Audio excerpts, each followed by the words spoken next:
Welcome back to my channel Pavani ముచ్చట్లు. ఈ వీడియోలో ఈ కూల్ వెదర్కి పర్ఫెక్ట్గా సెట్ అయ్యి ఎంతో టేస్టీ అయిన 1 పాట్ మటన్ పలావ్ చేసుకుందాం, వచ్చేయండి. ఫస్ట్ స్టవ్ ఆన్ చేసి కుక్కర్ పెట్టుకొని 1 టేబుల్ స్పూన్ నెయ్యి, 2 టేబుల్ స్పూన్ ఆయిల్ వేడి చేసుకోవాలి. ఆయిల్ హీట్ అయిన తర్వాత నేను చూపిస్తున్న ఆల్ స్పైసెస్, కొంచెం పుదీనా వేసుకోవాలి. తర్వాత మూన్ షేప్లో కట్ చేసిన ఆనియన్స్, 1 టేబుల్ స్పూన్ అల్లం వెల్లుల్లి పేస్ట్, 1 టీ స్పూన్ పసుపు వేసుకొని కలుపుకోవాలి.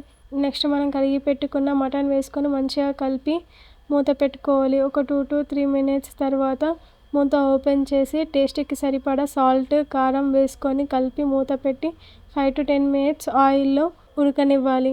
అలా ఉడికిన తర్వాత కొంచెం గరం మసాలా అండ్ పెరుగు వేసుకొని కలిపి కొంచెం కొత్తిమీర, మటన్ ఉడకడానికి ఒక 1.5 కప్పు వాటర్ పోసుకొని కుక్కర్ మూత పెట్టి హై ఫ్లేమ్లో ఒక 4 విజిల్స్ పెడితే 80% మటన్ కుక్ అవుతుంది. అలా కుక్ అయిన మటన్లో మనం ముందే నానబెట్టిన బాస్మతి రైస్ వేసుకొని 1 కప్కి 1.5 కప్ వాటర్ పోసి కొంచెం కొత్తిమీర, పుదీనా వేసి ఇంకో 3 విజిల్స్ పెడితే అంతే, ఎంతో టేస్టీ అయిన మన మటన్ పలావ్ రెడీ. ఇప్పుడు చెప్తే నాకు నోరు ఊరుతుంది, బట్ ఏం చేద్దాం, శ్రావణ మాసం కదా.